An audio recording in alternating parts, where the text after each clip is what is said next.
Bonjour à tous, deuxième vidéo. Celle-ci a pour but de vous donner un petit peu d'avance, donc vous et vos parents, sur ce qu'on va, un petit peu de visibilité, surtout sur ce qu'on va faire jusqu'aux vacances. Donc je me propose de vous réafficher la progression annuelle qui se trouve dans vos drives, dans le répertoire des informations, et on va regarder un petit peu ensemble ce qu'il y a dedans, où nous en sommes et ce qui reste à faire.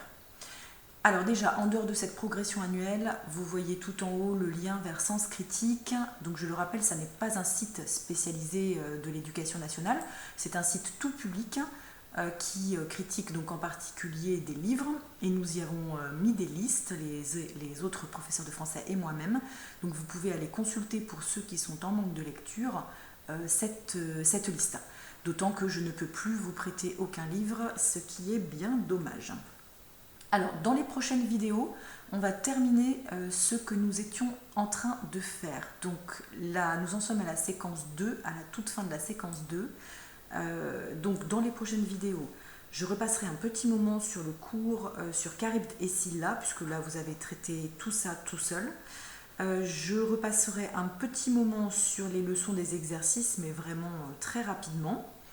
Surtout peut-être sur le passé simple. Et donc ensuite, nous allons attaquer ce qui nous reste à faire.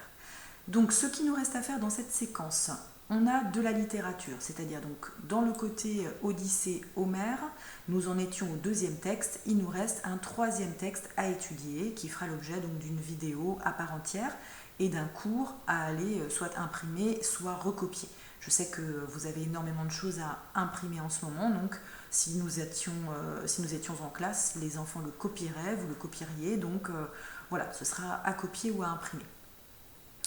Ensuite, donc, lecture à la maison, histoire noire de la mythologie distribuée par le collège, eh bien, certains en ont un volume chez eux, et voilà, on ne peut plus les faire tourner, comme je le disais tout à l'heure.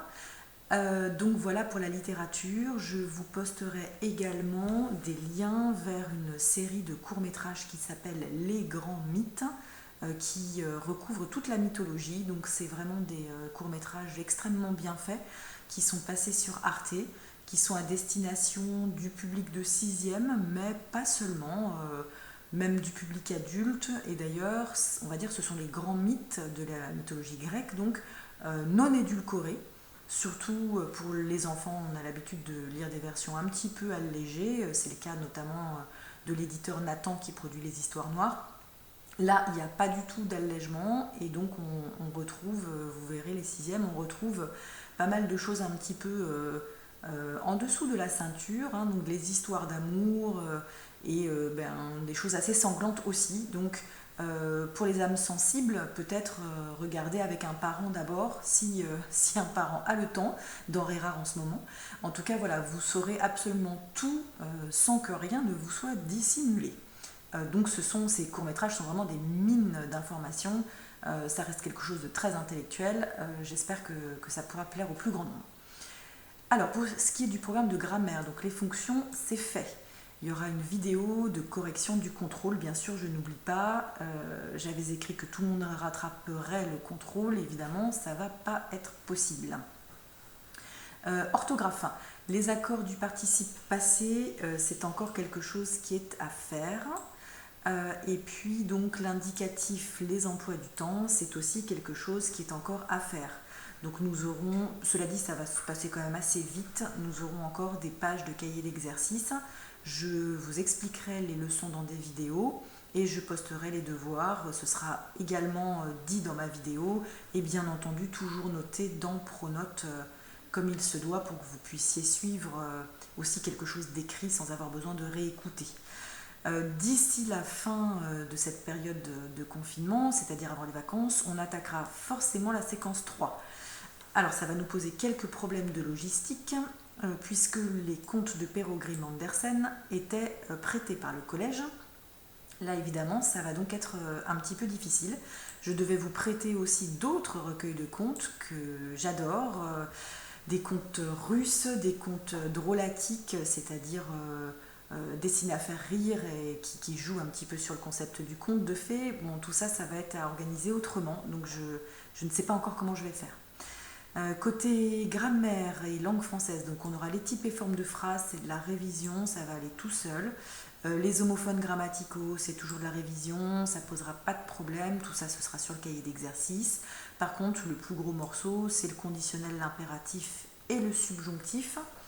Alors rassurez-vous, là je m'adresse plutôt aux parents, donc le conditionnel présent, l'impératif présent et le subjonctif présent, même si on ira un petit peu plus loin, on va suivre aussi ce que propose le cahier d'exercice. Le cahier d'exercice ne propose d'ailleurs pas de subjonctif, donc là je ferai un petit ajout. J'ai dû faire une erreur tout à l'heure, les accords du participe passé c'est fait. C'était fait la semaine où on n'a pas eu tous les enfants. Donc. Alors, quoi vous dire encore pour la partie orale? Voilà la partie orale de la séquence à venir, apprendre et raconter un conte. Je pense qu'on va arriver à proposer, enfin je vais arriver à vous proposer quelque chose, probablement peut-être de vous enregistrer vous aussi comme je fais, de vous filmer si ça vous amuse. Vous pourrez peut-être aussi vous mettre par groupe de 2 ou 3. On a toujours le droit de se réunir à 2 ou 3 pour l'instant pour me raconter une histoire de votre choix. Voilà, c'est une hypothèse, ce sera évidemment un travail sur la base du volontariat, je sais qu'on n'est pas tous outillés de la même façon, donc on fera comme on pourra.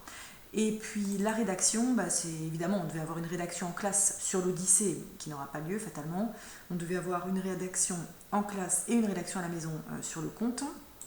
Donc bien sûr, on se contentera d'une seule rédaction à la maison, faute de mieux. Voilà, je vous souhaite bon courage. N'hésitez pas à me dire dans les commentaires si c'est clair et puis à me poser des questions si ça ne l'est pas. À très bientôt.